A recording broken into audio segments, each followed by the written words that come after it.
दर्द से दिल आबाद रहा, कुछ भूल गए कुछ याद रहा, कुछ याद रहा।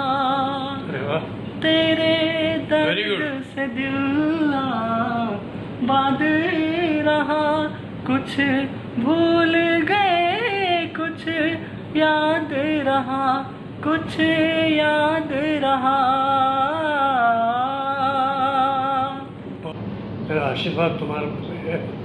बहुत तरक्की करो, सफलता प्राप्त करो, मेहनत करो। देखो, शोहरत, नाम ये सब आता है मेहनत के बाद। जब तक मेहनत और थोड़ी किस्मत साथ देगी तो फल अपने आप पेड़ों पर लगेंगे। बस उसकी ये एक गांठ बात रखना। हेलो भाइयों बहनों, नमस्कार। मैं इरफान। मैं आज आपके साथ हूं भी और नहीं भी।